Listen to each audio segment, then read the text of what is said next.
Ben's Tale, an adventure of truth and myth. Book 1, Seeds of Destiny, Chapter 2, Long Strange Trip, Scene 4. The man awoke with dirt in his eyes and dust in his throat.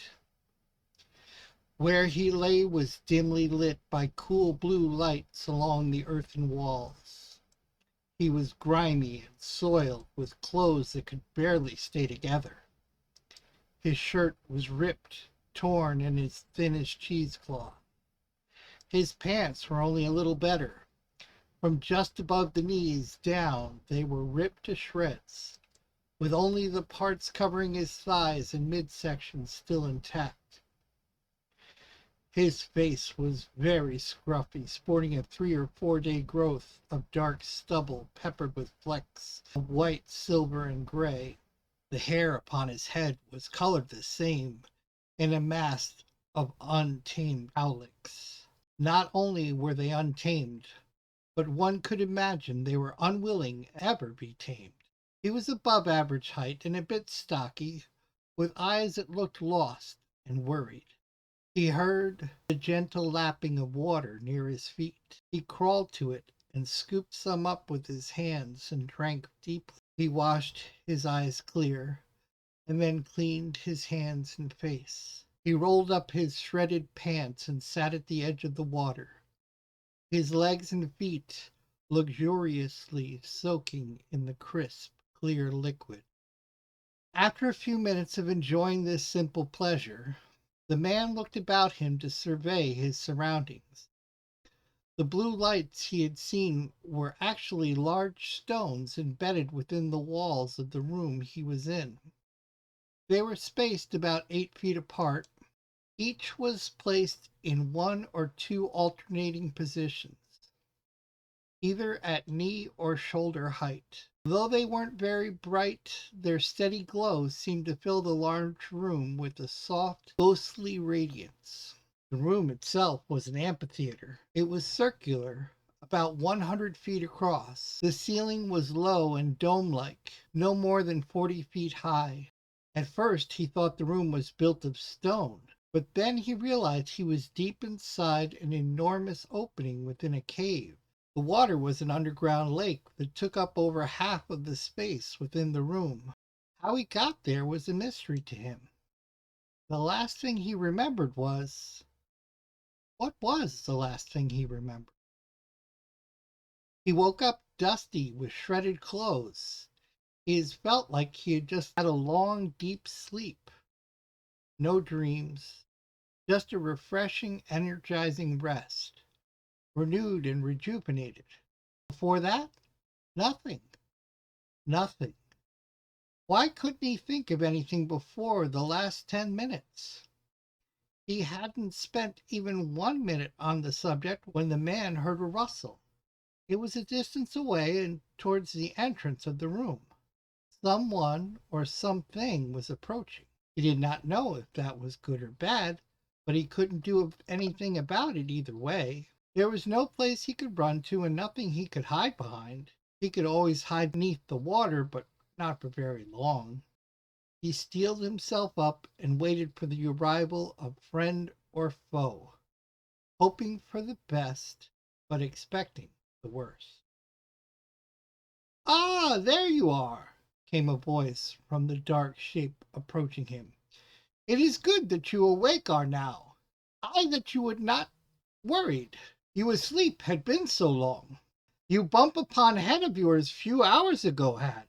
Nothing had been action you since then have made. It good was that you upon our waters fell, or asleep you would still be. Maybe you never wake up for true wood." The person talking to man emerged from the shadowy areas he had been walking and into the soft blue light. The man stared at the person walking closer. The person didn't look much like a person at all. Its skin had a greenish tint, surely because of the blue lighting. It towered above him at nearly 7 feet tall with a large barrel-shaped body. Its nose and mouth seemed more pronounced than the man had ever seen. with at least half a dozen more teeth than should be there. The eyes of it went very large for its face, with a raised prominent brow that met a large sloping forehead. The man guessed that it could be some cross between a crocodile or a snake and a human being.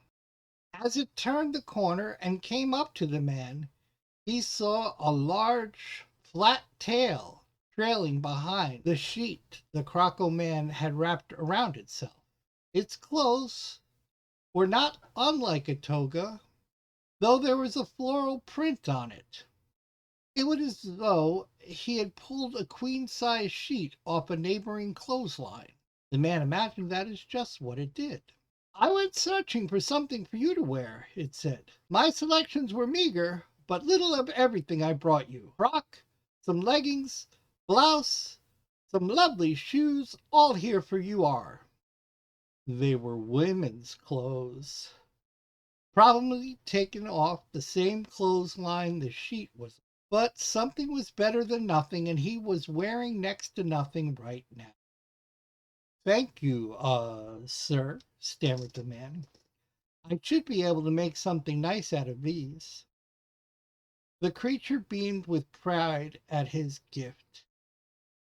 He handed them to the man, who looked them over.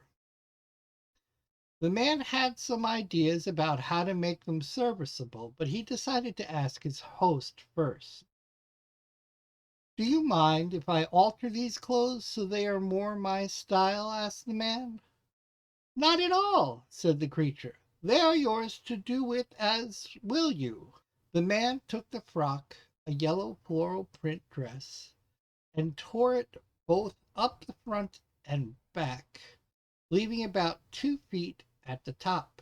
He also ripped out both sleeves. He then took the leggings, actually a black pair of tights, and brought them over to a large, sharp rock. He placed the tights upon the rock and tore out the center panel.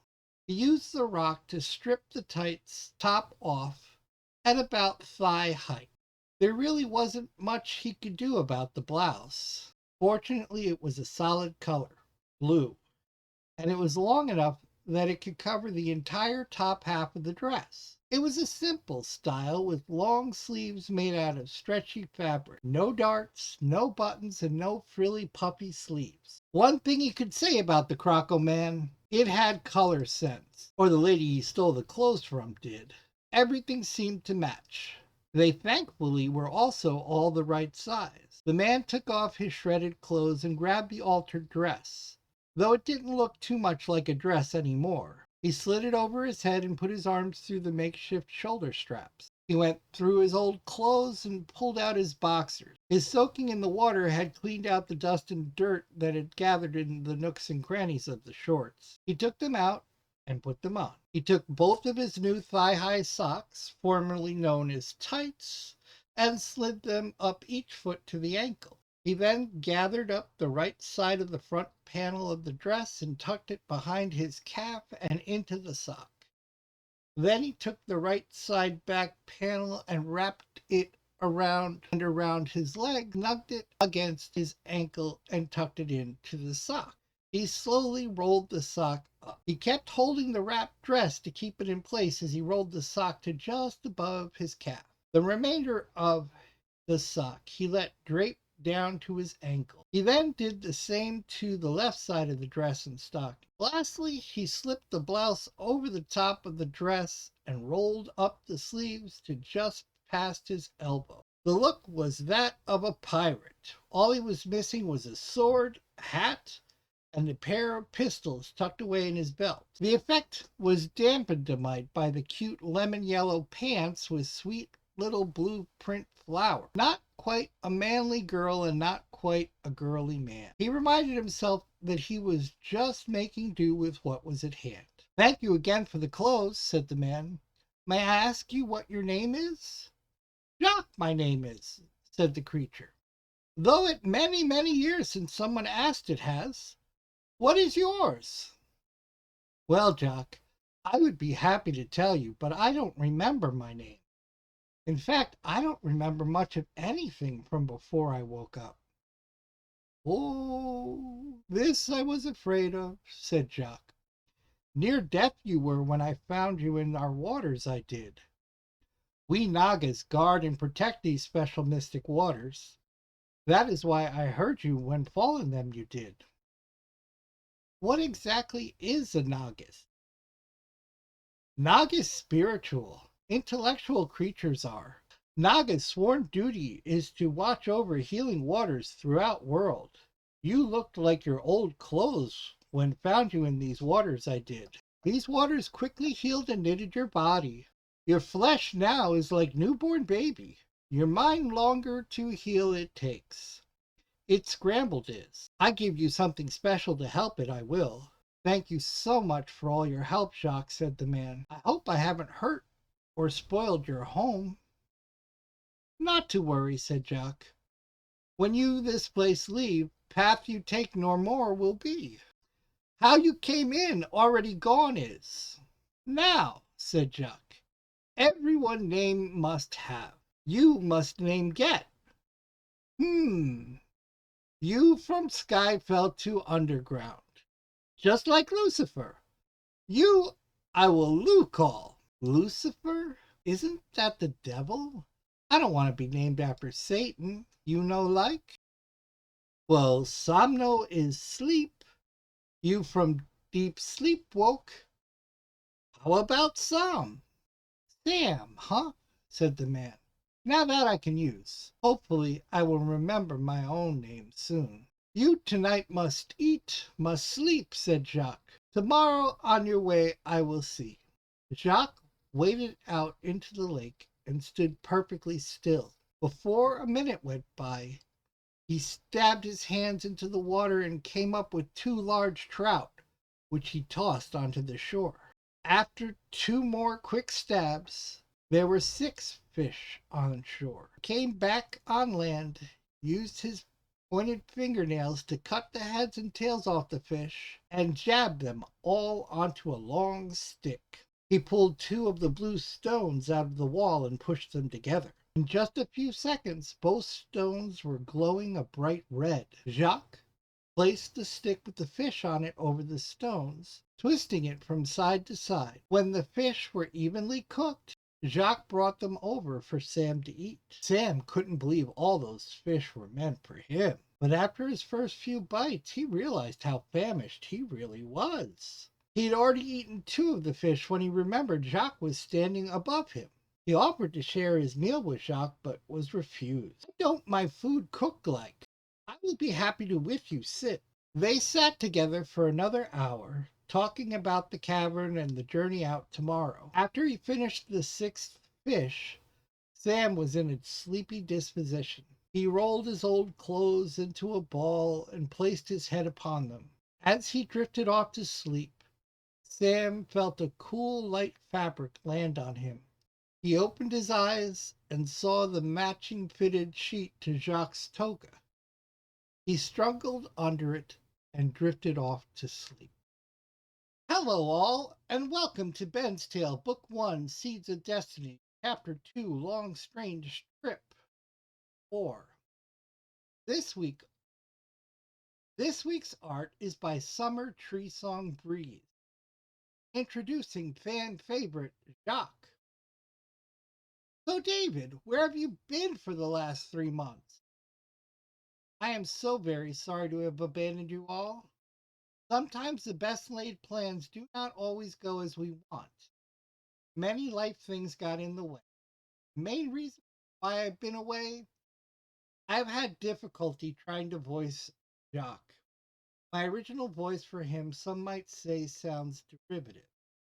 He's based on the many people from that I have known over the years. Then he is someone that has been isolated for hundreds. I hope I portrayed him well. I realize my original was sincere and that I should not second guess myself. Bit by bit, we are getting closer to our bonus scene for you. We are still waiting to see if any one of these three things happen. 1. 100 views of a future video here. We have reached 55, but most are 20 to 30.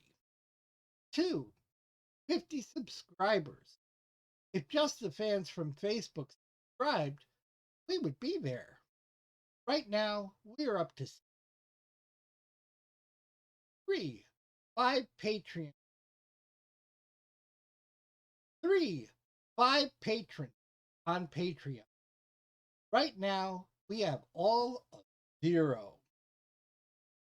When any one of these things happen, we will post 2 videos following week of the next season. Spread the word to your friends and family. We can get there even more quickly. This will be in addition to many scenes we'll be putting up this next. Get caught up with chapter 2 to end. I didn't want to make you wait after all that time you've already been waiting. If you want to show your financial support for these videos, become a patron for us on Patreon. The link is below in the description. Every level of patron gets monthly rewards. You can be a monthly supporter on our Patreon for as little as $1 a month. 90% of our portion of the money you folks give us through Patreon help pay my 91-year-old mother's, alias Ben's grandma, care at home. Any level you can manage on Patreon, big help. There are rewards every level. Things you could do to help our channel out. 1, if you like the video, give it a thumbs up below. 2, if you want to see more of these, please subscribe. 3, if you have any questions about the story, opinions, thoughts, writing in general, Ben's art, or you just want to say hi, please leave a message on the wall below. Any and all of these things are enormous helps. Thanks again. Thank you very much for visiting. Please come again. Peace, hugs, and happiness. David Amrod, signing